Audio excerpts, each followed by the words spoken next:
खबर सबसे पहले।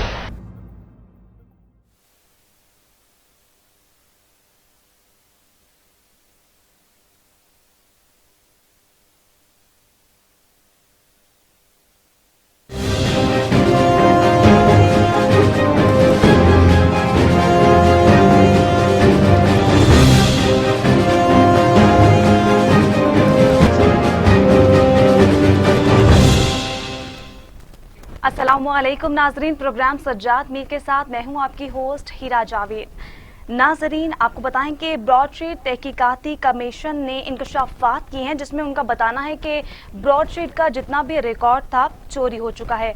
इसी मामले पर बात करने के लिए हमारे साथ स्टूडियो में मौजूद हैं सीनियर तज्जियाकार सज्जाद मीर साहब, उनसे बात करेंगे। अस्सलाम वालेकुम सर।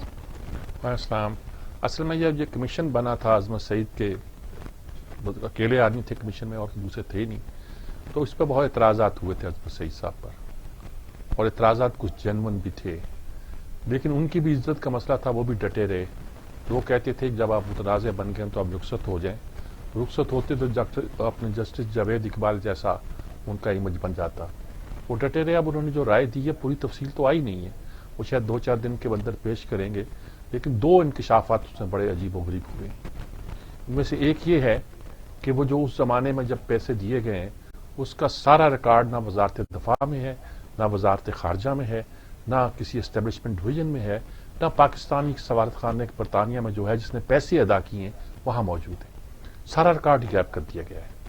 इससे अंदाजा होता है कि जब कोई आलमी सतह पर बेज़ाब्तगी होती है और कोई गलती होती है तो उसके पीछे कितनी कार्रवाइयां डाली जाती हैं, किस तरह उसको हमारी स्टेट ही कह लीजिए ना, ये किसी महकमे का काम तो है नहीं, दाखिला का नहीं है, दफा का नहीं है, खारजा का नहीं है, किसी का नहीं है, सफारत करने का नहीं है, किसका है?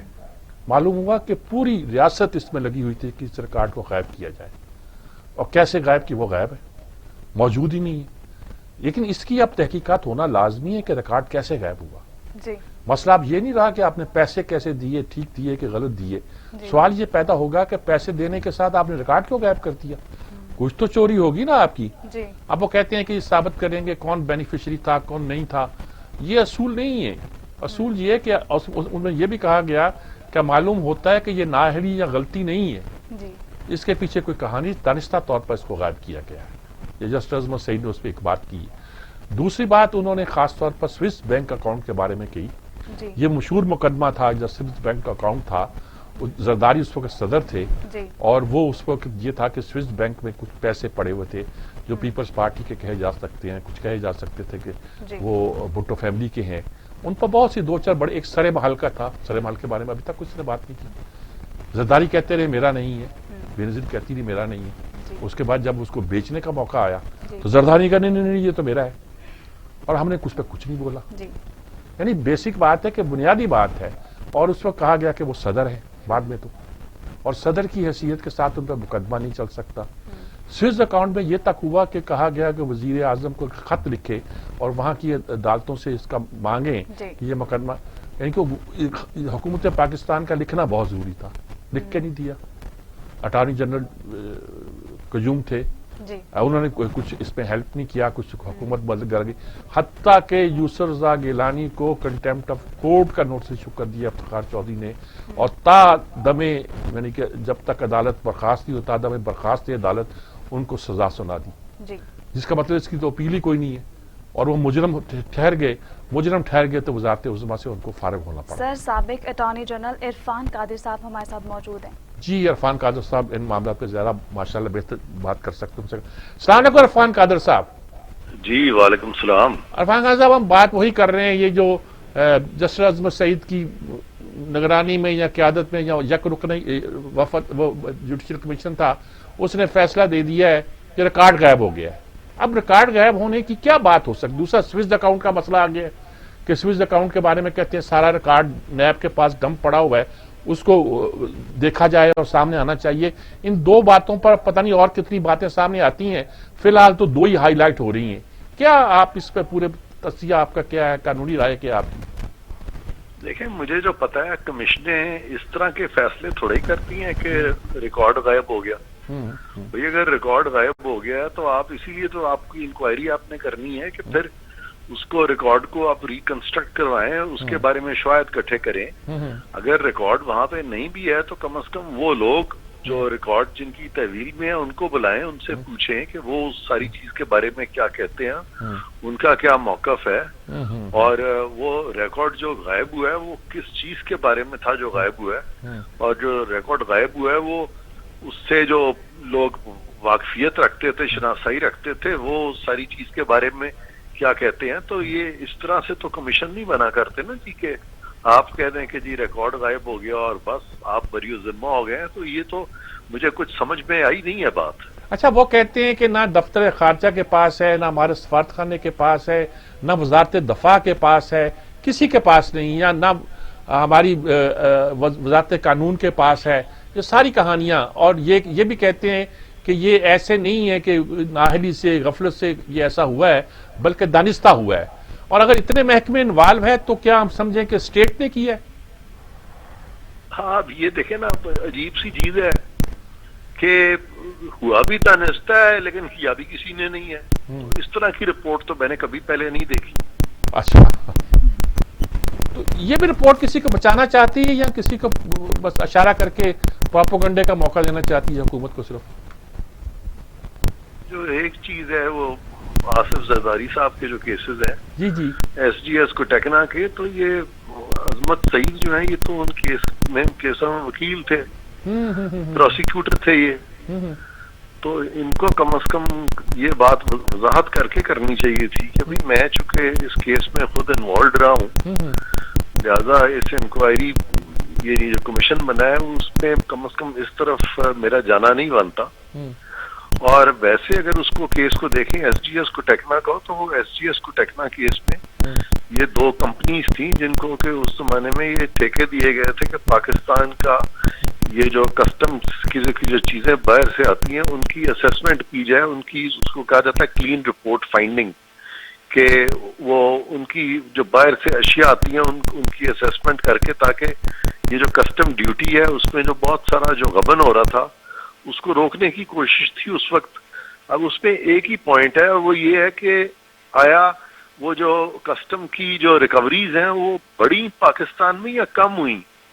تو یہ پوائنٹ تو کسی نے ابھی تک اٹھایا ہی نہیں ہے. اگر سپوزنگ وہ کسٹم کی مد میں ڈیوٹیز جو تھی بڑھ گئی تھیں تو اس کے بعد وہ ریفرنس میں کیا رہتا ہے, اور وہ ریفرنسز تو ویسے اس لیے بھی ختم ہو چکے ہیں کہ وہ تمام کیسز جو اس میں, ایک تو محترمہ بے نظیر بھٹو کو ملزم بنایا گیا تھا, وہ تو بی بی تو شہید ہو چکی ہیں. اس کے علاوہ بہت سارے اور جو گواہ تھے اس وقت کے وہ بھی انتقال کر چکی ہیں, وہ ہے ہی نہیں اب. تو اب یہ جو اس طرح کی بات انہوں نے کر دی ہے اس پہ ایک ہی پھر پوائنٹ رہ جاتا نا کہ یہ جو ایس جی ایس کو ٹیکنا کے جو ٹھیکے دیے ہیں, کیا اس سے پاکستان کی جو ریکوریز ہیں ہماری کسٹمز کی ڈیوٹیز کی مد میں وہ بڑی تھی یا کم ہوئی تھی, تو اس کے بارے میں تو کبھی کسی نے کوئی بات ہی نہیں کی. تو یہ چیز تھی دیکھنے والی جو جس کا کہ کوئی ذکر ہی نہیں ہے میں دیکھ رہا ہوں. شمس باجر حسن وہ ایک پوری فائلوں کا پلندہ لے کر ایک کسی ٹرالی میں چلتے چلے آ رہے ہیں, پورے پاکستان میں شور پڑ گیا, وزیر اعظم کو ایک طرح کا کنٹمپٹ آف نوٹ کا مسئلہ پیدا ہوا اور ان کو جانا پڑا.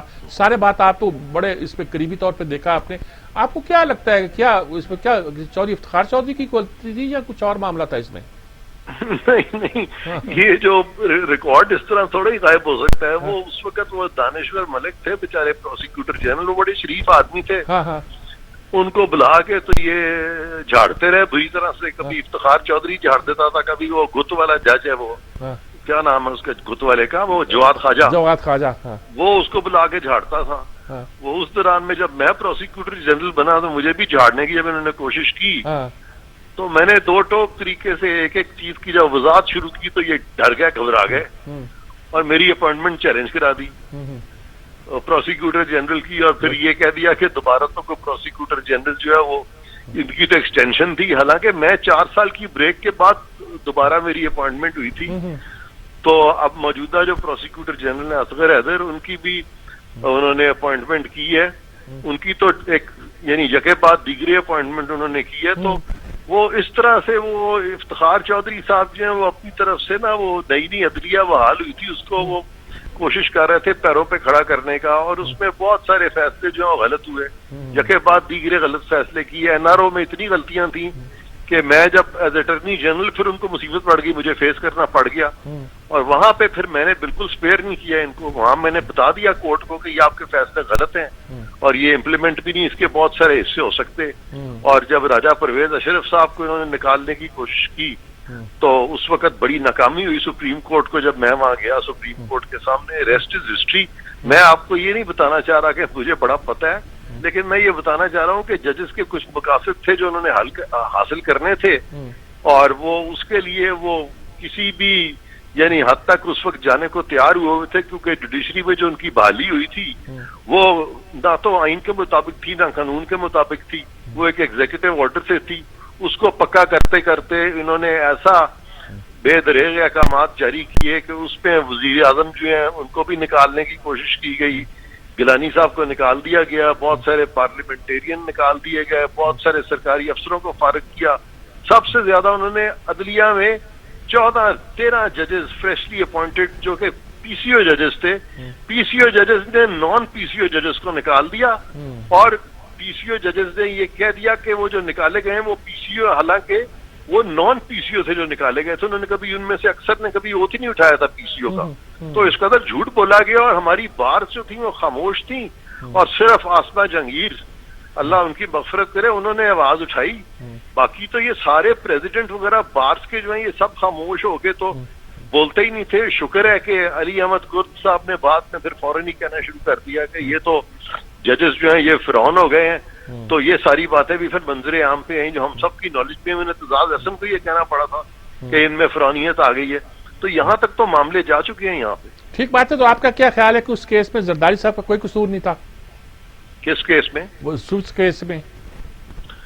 دیکھیں سوئس کیس جو ہے وہ آپ دیکھ ہی رہے ہیں کہ سب سے پہلی بات یہ ہے کہ اگر زرداری صاحب کا کوئی قصور ہوتا تو پھر یہ ضرورت کیا تھی شہباز شریف صاحب کو, وہ ملک صاحب کو جو فون کر دیا تھا انہوں نے, سمجھے نا. پھر یہ نہیں, وہ خاص طور پر اس کیس کے بارے میں جب یوسف زاء گیلانی نے خط نہیں لکھا, اس سارے معاملے میں پوچھ رہا ہوں کہ یہ کہا جائے کہ وہ غلط کہہ رہا تھا کورٹ خط لکھنے کو. کورٹ بالکل غلط کہہ رہا تھا. کورٹ کو تو میں نے یہ دو ٹوک بتایا تھا, گیلانی صاحب ٹھیک کہہ رہے تھے, اور یہ جو گیلانی صاحب جب چلے گئے تو ان کی بات یہ مانی گئی, اور پھر کورٹ کو یہ کہنا پڑا کہ یہ خط میں لکھ دیں کہ صدر پاکستان کو امیونٹی ہے, پاکستان میں بھی پاکستان سے باہر بھی. تو سجاد میر صاحب آپ مجھے یہ بتائیں کہ جب خط میں ہم نے یہ لکھنا تھا سوئٹزرلینڈ والوں کے امیونٹی ہے یہاں بھی اور پاکستان سے باہر بھی سوورین امیونٹی ہے, تو یہ خط لکھنے کی تکلیف کرنے کی ضرورت کیا تھی؟ یہ صرف انا تھی نا سپریم کورٹ کی, تو ورنہ تو کچھ بھی نہیں تھا اس میں. تو یہ جب یہی گیلانی صاحب کا موقف تھا کہ بھی ان کو امیونٹی ہے, میں کیسے خط لکھوں. اور دوسری بات یہ میں آپ سے شیئر کرنا چاہتا ہوں, اور آپ ذرا غور سے سنیے گا کہ وزیر اعظم پاکستان جو ہوتا ہے نا جی, وہ اپنے منصب کے فرائض میں وہ کسی کو جواب دہ نہیں ہے, کسی عدالت کو. آئین کے آرٹیکل 248 میں یہ لکھا ہوا ہے. تو میں نے سپریم کورٹ کو یہ کہا اس وقت, اور سپریم کورٹ لاجواب ہو گئی, کوئی ان کے پاس بات کرنے کو نہیں. جب گیلانی صاحب کا کیس آیا تو میں نے ایک ہی بات سپریم کورٹ کو کہی, میں نے کہا جی کیا یہ وزیر اعظم کا منصب ہے کہ وہ عدالت کے احکامات کے لیے دوسرے ملکوں کو چٹھیاں لکھیں؟ یہ منصب ہے وزیر اعظم کا. تو اگر یہ وزیر اعظم کا منصب ہے کہ وہ چٹھیاں لکھے تو وہ اس میں جواب دہ نہیں ہے, اور اگر یہ منصب نہیں ہے تو آپ نے کیسے کہہ دیا وزیر اعظم کو کہ وہ یہ چٹھی لکھے؟ تو آئیدر وے یعنی سپریم کورٹ کے پاس کوئی جواب نہیں تھا. میں زیادہ اس پہ کیا بات کروں, وہ اس وقت کے کچھ ججز ہیں وہ ہمارے دوست بھی ہیں پرانے, لیکن اس وقت وہ بیچارے اپنی مشکل میں پھنسے ہوئے تھے. وہ پتہ نہیں ان کو کیا کیوں اس طرح کر رہے تھے, وہ تو آگے جب اس پہ بھی انکوائری ہوگی تو پتہ چلے گا. بہت شکریہ آپ کا عرفان قادر صاحب, آئی ایم انلائٹنڈ. کوئی بہت سی باتیں مجھے بھی سمجھ آئیں. بہت شکریہ آپ کا جی, بہت شکریہ. بڑی کھل کے انہوں نے بات کی. یہ ویسا ڈٹے رہے اس معاملے میں, ڈٹے رہے. اس لیے پہلے سٹارٹ میں تو میں نے ذکر نہیں کیا ان کے رول کا. میں چاہتا تھا کہ پتہ نہیں یہ اس کو بیان کرنا چاہتے ہیں کہ نہیں چاہتے, لیکن انہوں نے بڑا کھل کے وہ ساری بات بتا دی کہ جتنا بھی خود بھی اس معاملے کو جانتے تھے, سمجھتے تھے, سنبھالتے, وہ سارا نقشہ کھل کے سامنے آ گیا. اور ایک پکچر یہ ہے दूसरी पिक्चर कोई और हो सकती है, लेकिन चूंकि एक नई बात पहली बार सामने आई है, इसलिए इसी पे जोर देकर हम बात को आगे बढ़ाते हैं। उस वक्त यही था, सारी सूरत यही कही जा रही थी कि जरदारी साहब जो है इम्यूनिटी के आड़ में अपने आप को बचा रहे हैं, और वरना पैसे तो इनके वहां पड़े हैं, और पैसे पड़े थे जो कहीं चले गए। अच्छा, जरदारी खानदान पर, बल्कि भुट्टो खानदान पर बड़े इल्जाम लगते रहे हैं कि जी एटम बम के नाम पर कज़ाफी ने $300 मिलियन दिए थे, वो शाहनवाज और सब इसका मुर्तज़ा भुट्टो का झगड़ा इसी पे था, बेनज़ीर का झगड़ा इसी पे था, और बहुत सी बातें। साबित कुछ नहीं हुआ। सिर्फ सरे महल का एक किस्सा ये ऐसा है जिसके बारे में उन्होंने कहा कि ये मेरा है, और वो शायद प्रूव भी कर देते। जैसे अब बहुत से मुकदमात उन पर हैं, बहुत से इल्जामात उन पर हैं, लेकिन साबित को नहीं होते। मुझे याद है कि जब जरदारी साहब के खिलाफ 13 मुकदमा थे, जिनमें कत्ल के मुकदमात भी थे, और उनमें से वो 12 में जब रहा हो गए और लगता था 13 में रहा हो जाएंगे, तो मैंने कॉलम लिखा था। मैं ज़ाहिर है कि उस वक्त तक खिलाफ ही चलता था कि मैंने कहा कि 12 में रहा हो गए, अगर ये 13वें में भी रहा हो गए और बरी हो गए अदालत से, और कोई और चीज़ रह भी गई, और हमारे मजीद निज़ामी साहब ने, नवाज का एडिटर था मैं उस वक्त, मजीद निज़ामी साहब ने मैंने मर्द हुर कह दिया है, तो जरदारी साहब अब अगर आप कराची में ही हुए, मैं उस वक्त कराची में था, तो इस ईद पे मैं आपसे मिलने जरूर आऊँगा। तो उससे पहले ही उनका बंदा फूलों का गुलदस्ता लेकर आया, शायद मिठाई भी साथ थी, और उन्होंने कहा कि उन्होंने साहब ने आपको सलाम भेजा है, और कहा दुआ कीजिए कि आपकी हमारी मुलाकात बाहर ही हो, और वही हुआ। ईद से पहले ही वो रहा हो गए, और उन्होंने फ़ोन करके कहा कि आपने आना था, अब आप घर पे तशरीफ लाइएगा, इकट्ठे खाना खाते हैं, वगैरह वगैरह। ये कहानी है। अब पता नहीं तारीख क्या लिखती है। मैं तो हमेशा कहा करता हूँ कि तारीख के फैसले जो होते हैं वो अदालतों के फैसलों के मोहताज नहीं होते।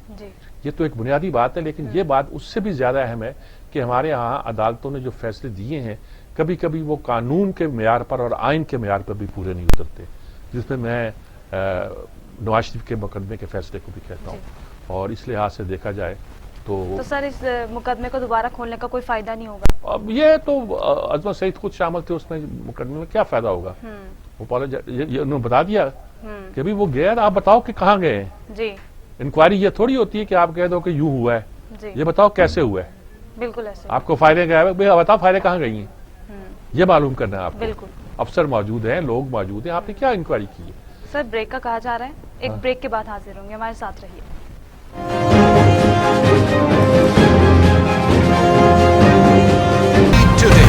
खबर सबसे पहले।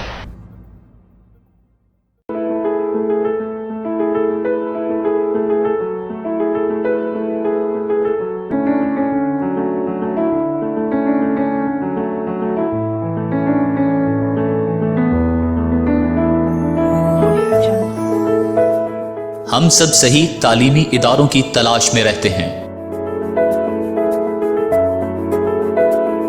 क्योंकि हम जानते हैं ये सिर्फ क्लासेस लेना और इम्तिहानात देना ही नहीं है, बल्कि ये इदारे हमारा दुनिया के बारे में नजरिया तब्दील करते हैं।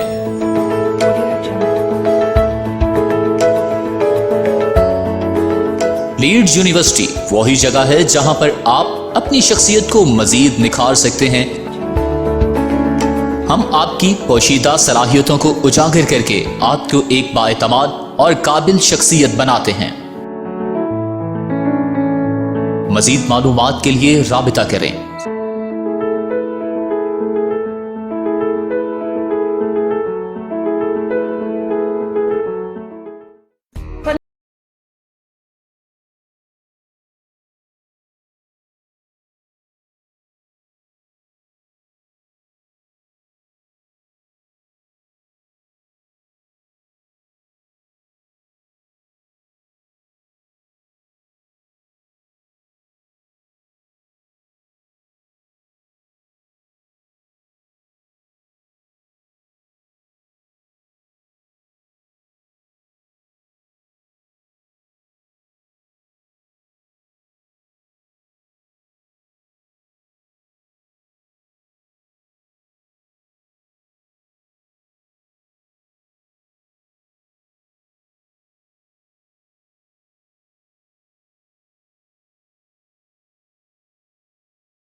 खबर सबसे पहले।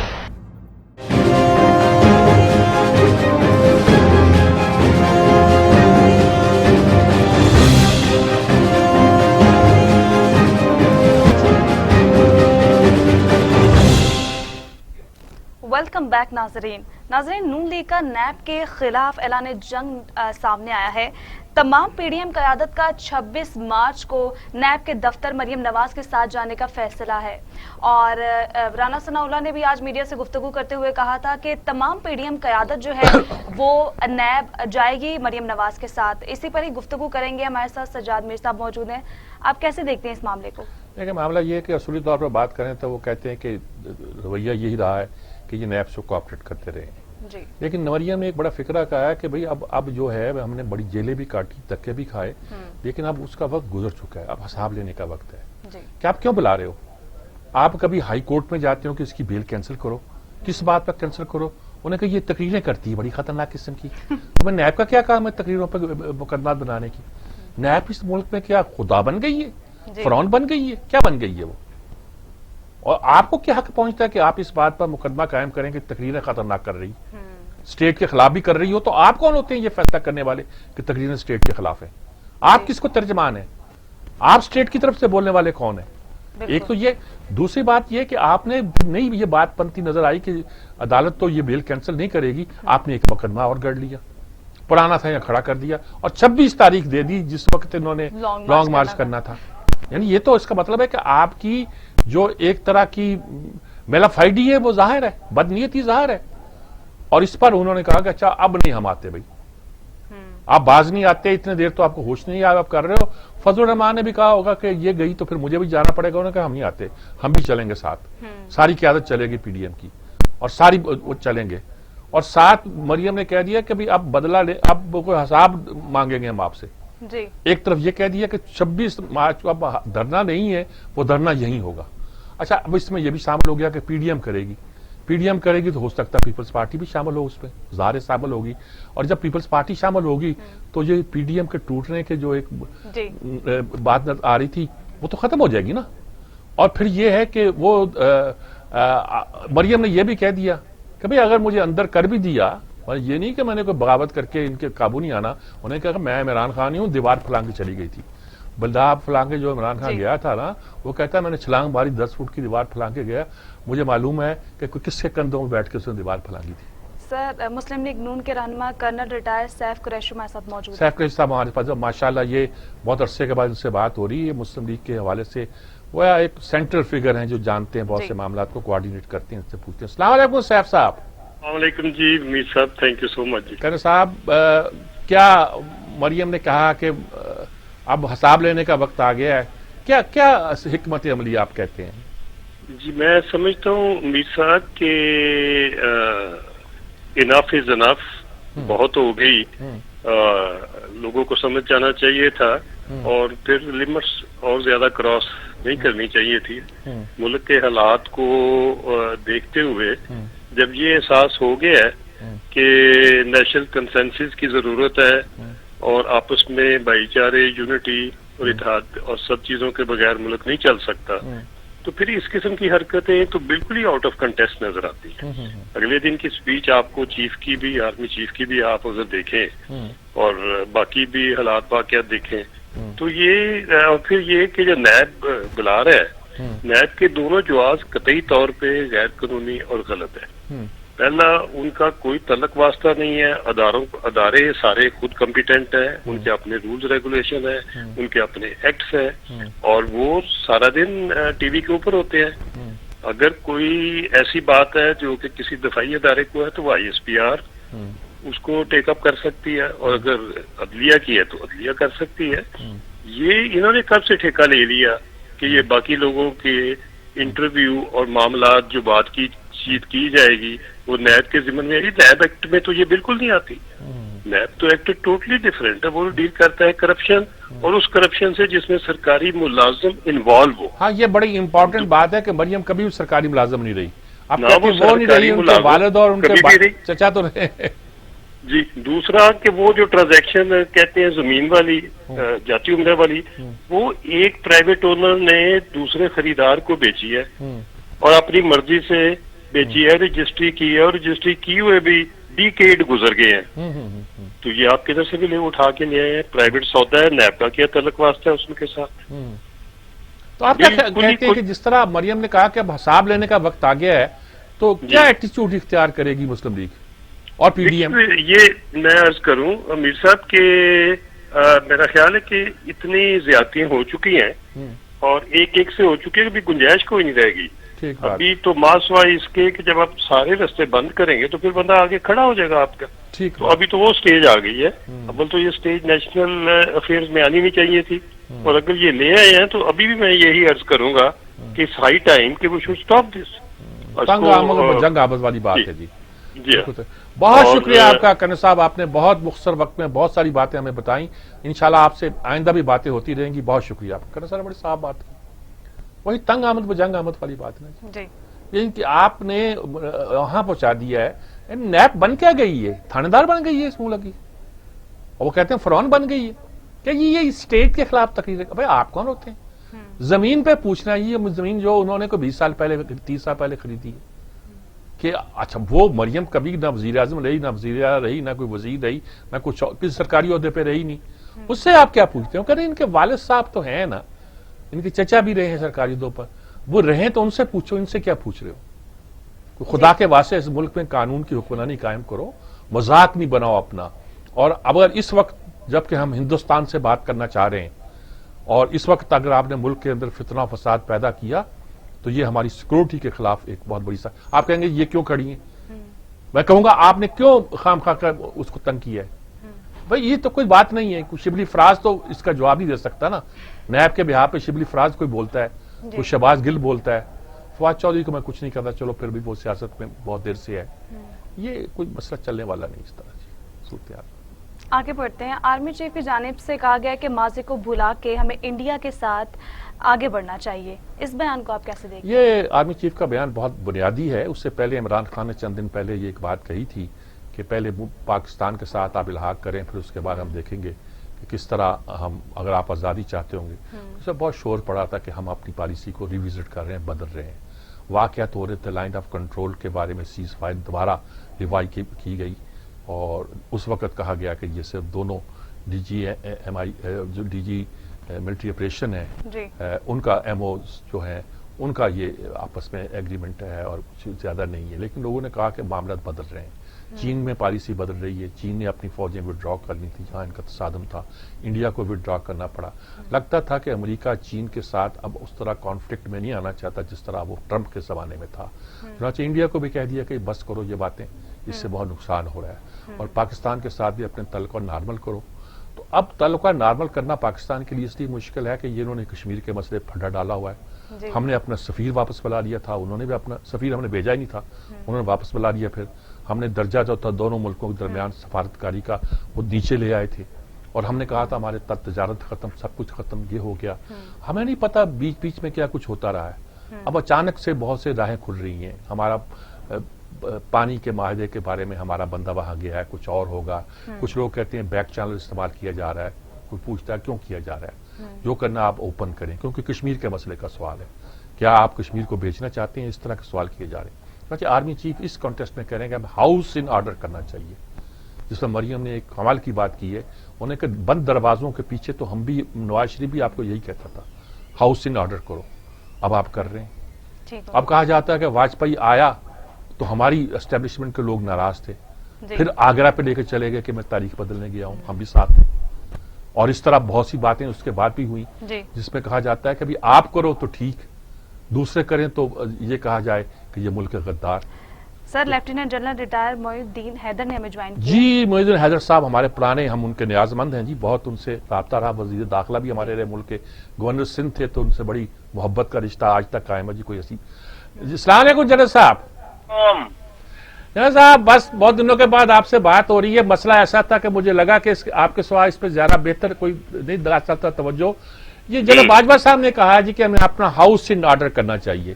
ہاؤس ان آرڈر آپ بھی اپنے زمانے میں کرتے ہیں جب وزیر داخلہ تھے, خاص طور پر طالبان ابھر رہے تھے افغانستان کے راستے سے, آپ نے بڑا کام کیا تھا. اس وقت ہاؤس ان آرڈر کرنے کا مطلب کیا لیں گے آپ؟ ہاؤس ان آرڈر کرنے کا مطلب یہ ہے کہ तालीम पर तवज्जो दी जाए, मईशत पर तवज्जो दी जाए और कौम को डिसिप्लिन किया जाए। जो सब हर तरफ जो है ट्रैफिक किसी चीज की पाबंदी नहीं हो रही और कौम को मुस्बत कामों की तरफ लगाया जाए, दुनिया के साथ अपने आप को कनेक्ट किया जाए। जो जिस तरीके से हम अपनी आईटी एक्सपोर्ट बढ़ा सकते हैं, बाकी चीजें कर सकते हैं। हाउसिंग ऑर्डर का मतलब ये है कि अपने मुल्क का निजाम ठीक करेंगे तो फिर हमारी रिस्पेक्ट होगी। अगर हर वक्त हमारे सियासी लीडर आपस में एक दूसरे पर ब्लेम गेम करते रहेंगे, आवाजें कसते रहेंगे, पार्लियामेंट की वक़्त नहीं होगी, वहाँ कुछ सीरियस डिस्कशन नहीं होगा, वहाँ नए कवानीन नहीं बनेंगे, पुलिस रिफॉर्म्स नहीं होंगी, लोकल गवर्नमेंट नहीं आएगी, इसका मतलब ज़राअत ठीक नहीं होगी और बिजली की तरफ तवज्जो नहीं होगी, पानी की तरफ तवज्जो नहीं होगी, इसका मतलब house is not in order. अच्छा, अब इंडिया के साथ हमने कश्मीर के मसले पर ताल्लुकात खत्म किए हुए हैं, हमारे सफीर का दर्जा भी कम कर दिया गया है, तजारत भी उस जमाने में बंद कर दी गई थी और बहुत सी बातें हमने कहा कि इंटरनेशनल लेवल पे हम, और वो जब तक मोदी है इनसे बात नहीं हो सकती। अब अगर हम लगता है कि बातचीत की दावत आने वाली है इंडिया से, और शायद कुछ लोगों का ख्याल है कि अमेरिका की नई पॉलिसी का ये असर है, चीन के साथ भी वो विजिट कर रहे हैं, इंडिया को भी कहा है, तो क्या हम कश्मीर के हवाले से अब जो नई पॉलिसी क्या कहेंगे हम अपनी इस सारी सूरत? ये देखिए, बात यह है कि अमेरिका से ज्यादा अमेरिका ने बयान दिया है कि कश्मीर में पॉलिसी को रिव्यू करें और वहाँ ह्यूमन राइट वायलेशन कम करें, अमन लाएं और पाकिस्तान इंडिया डायलॉग करें। लेकिन मेरे ख्याल में यूएई का रोल इसमें काफी ज्यादा है। उनके मिनिस्टर साहब गए थे, उसके बाद फिर ये दोनों डायरेक्टर जनरल मिलिट्री ऑपरेशंस के दरमियान बातचीत के बाद ये एलओसी पर सीज फायर 2003 का मादा था वो दोबारा से लागू कर दिया गया। अब सुना है कि नेक्स्ट स्टेप जो होगा वो दोनों तरफ एनवाइज जो है वो अपग्रेड कर दी जाएंगे कौंसल जनरल से वापस एम्बेसडर के लेवल पर। और अभी आपको पता है थोड़ा बहुत आना जाना शुरू हो गया है, कोई हमारे इंडस बेसिन वाटर ट्रीटी के सिलसिले में भी हमारा डेलीगेशन गया हुआ है। तो आस्ता आस्ता जहाँ हम पहले पहुंचे थे वाजपेयी साहब की विजिट के बाद कि वाघा के थ्रू समझौता एक्सप्रेस चलती थी, दोस्ती बस चलती थी, मुजफ्फराबाद श्रीनगर बस पर भी चलती थी, वहां पर भी तिजारत होती थी। तो आस्ता आस्ता आई थिंक हम नॉर्मलाइजेशन की तरफ जाएंगे ऐसा नजर आ रहा है। नहीं, आप बिल्कुल ठीक फरमा रहे हैं। तो लोग पूछेंगे, खासतौर पर कश्मीर के लोग पूछेंगे कि हमारा क्या हाल बनेगा, हमारी क्या सूरत हाल होगी। पाकिस्तान में भी लोग पूछेंगे कि कश्मीर का क्या कश्मीर का मसला का क्या हुआ। देखिए, कश्मीर का मसला तो है ना, बहुत सालों से है, लेकिन अगर फर्ज कीजिए कश्मीर में वो थोड़े अपने फौजों की तादाद कम करते हैं, जुल्म कम करते हैं और वहां पर अपना जो है थोड़ा लोगों को रिलीफ मिलता है तो थोड़ा पाकिस्तान भी मुतमईन हो जाएगा। बाकी भी हम 75 साल 73 साल से तो इस मसले के साथ रह रहे हैं और कश्मीर का मतलब किसी सूरत में कोई हुकूमत पाकिस्तान की उससे दस्तबरदार नहीं हो सकती। यूनाइटेड नेशंस की जो सिक्योरिटी काउंसिल की वो रेजोल्यूशंस है, लेकिन वहां पर थोड़ा बहुत टेम्परेचर डाउन हो जाए तो ऐसे हालात पैदा होंगे कि फिर आगे डायलॉग तो चलेगा, कोई तजारत चलेगी, कोई हालात ऐसे पैदा होंगे कि फिर बड़े डिसीजन लिए जा सके। बहुत शुक्रिया आपका जनरल साहब, बहुत आपने तफसील के साथ। उनका मौका बिल्कुल दुरुस्त है, लेकिन यह होगा कि हमारे यहाँ लोग जो सवाल करेंगे हुकूमत के बारे में डाउट्स है ना उन्हें कि कहीं हमने कश्मीर का वो डंप तो नहीं कर दिया, कहीं सचमुच इसका सौदा तो नहीं कर दिया, और हमारी फौज जो है वो क्यों कह रही है कि हमें अपना हाउस रिविजिट करना चाहिए, अपने हाउस को इन ऑर्डर करना चाहिए। ये बातें अफगानिस्तान के बारे में भी कही गई, जिसका मतलब था कि पुरानी सारी पॉलिसियां गलत हैं। और ये हमारी मरीम नवाज कहती हैं कि दरवाजों के पीछे नवाज शरीफ यही कहता था, और उस पर हमने इल्जाम लगाया कि वो गद्दार है, वो इंडिया का दोस्त है, वो मोदी का यार है। सब बातें हुई ना। उन्होंने कहा कि वाजपेयी आने के बाद जो ताल्लुकात बेहतर हुए थे वो दोबारा शुरू हो जाएंगे। ये फौज के जर्नैल होते हुए ये बात कह रहे हैं कि वाजपेयी आने के बाद ताल्लुकात नॉर्मल हुए थे। बड़े भले आदमी है ये। तो मेरे ख्याल में इस वक्त हमें सोचना चाहिए और देखना चाहिए कि हम इस चीज को कैसे दुरुस्त कर सकते हैं और कश्मीर के मसले पर कोई कॉम्प्रोमाइज किए बगैर और कोई सौदा किए बगैर और पाकिस्तान के मफादात को तरजीह देते हुए इंटरनेशनल प्रेसिडेंट को फेस करते हुए। ये फॉरेन अफेयर का मसला नहीं है, हमारी सिक्योरिटी का मसला भी है। चेयरमैन, सेनेट के मसले पर भी बात करेंगे, लेकिन एक ब्रेक के बाद।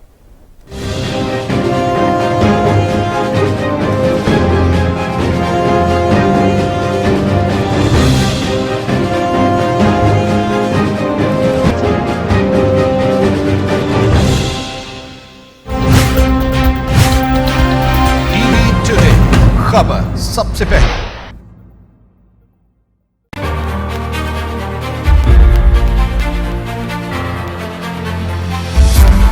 सियासत में मेरे 35 साल।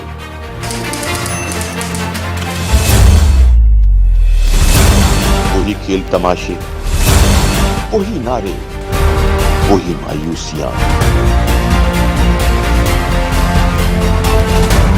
सच और झूठ के रिश्ते, वफादारी, बेवफाई, ताकतवरों के कहे बेबसों की सिस्कियां। कौन बदलेगा ये सब? शायद सोचते तो होंगे, क्यों है ऐसा?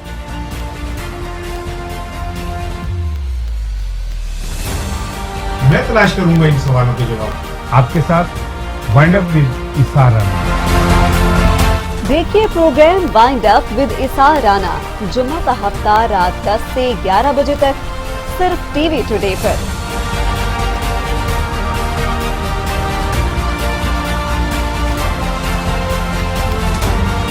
मुझे चाहिए क्वालिटी एजुकेशन। मुझे डिग्री के बाद एक शानदार कैरियर पाथ। मुझे चाहिए अफोर्डेबिलिटी। मुझे चाहिए रिकग्नाइज्ड डिग्री।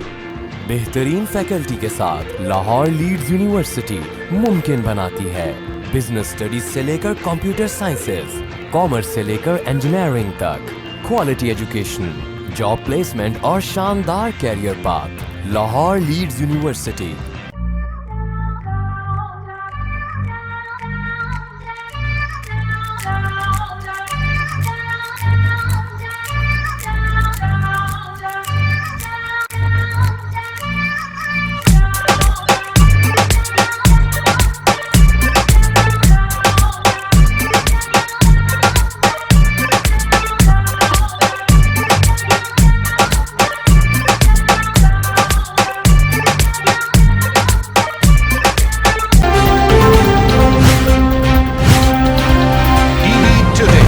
खबर सबसे पहले।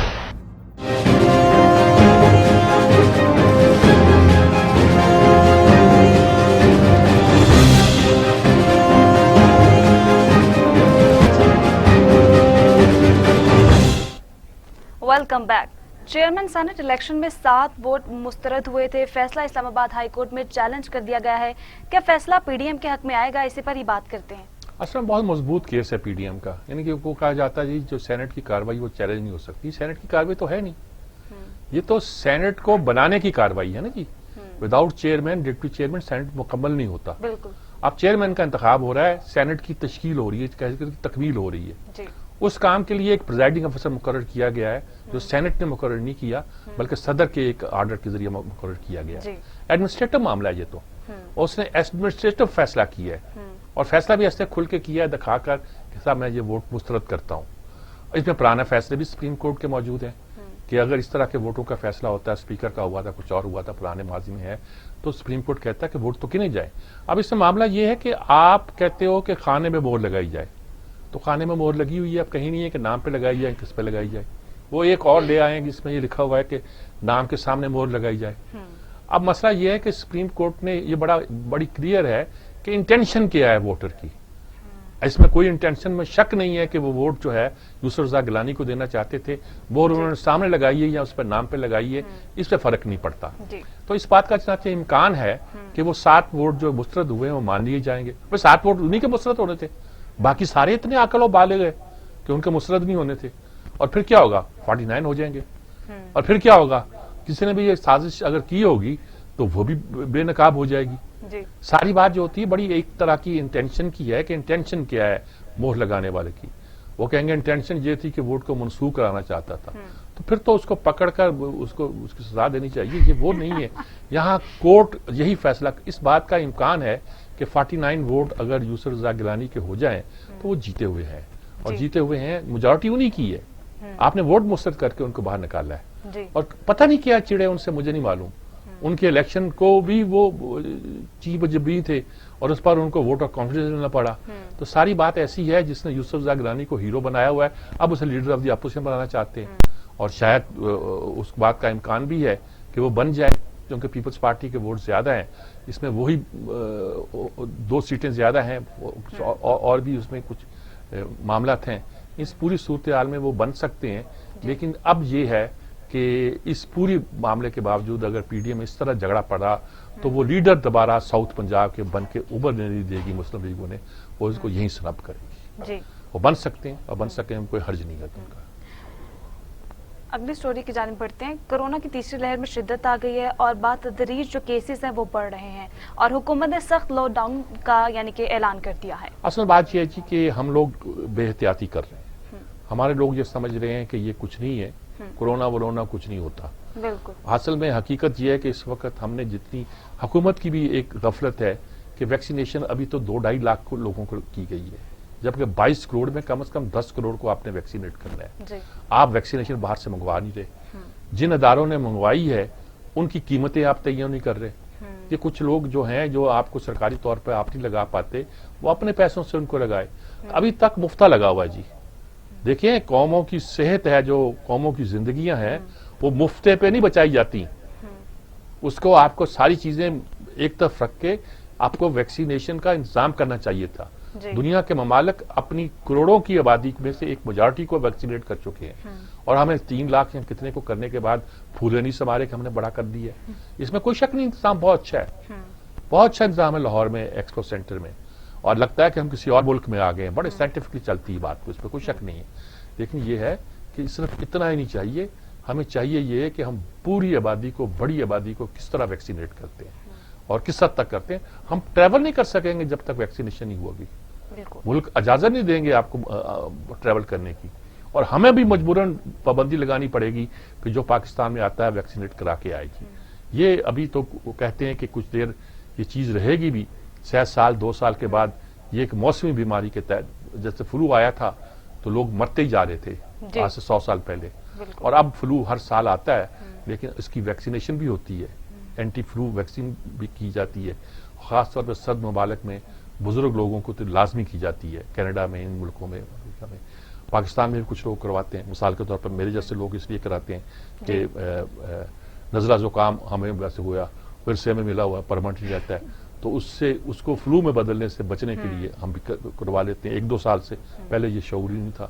تو بہت سی چیزیں ہیں جو بہت سی ملکوں میں آگے بڑھیں گی، ہوتی رہیں گی، اور اس کے لیے اگر ہم نے، اب انہوں نے کہا کہ جی آپ ماسک، کل شادی تھی ایک، انہوں نے سب حال بند تھے، باہر کی ہوئی تھی. اب شاید انہوں نے اس پہ زیادہ سخت پابندیاں لگا دی. لوگ باز ہی نہیں آتے.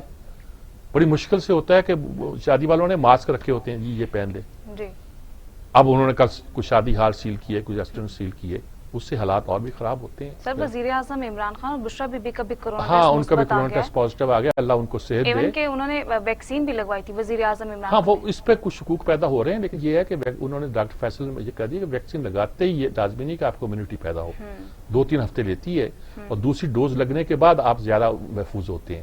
لیکن اس لگنے کے بعد اس بات کا زیادہ امکان ہوتا ہے کہ آپ کا علاج بہتر ہو جائے گا. ایک بات.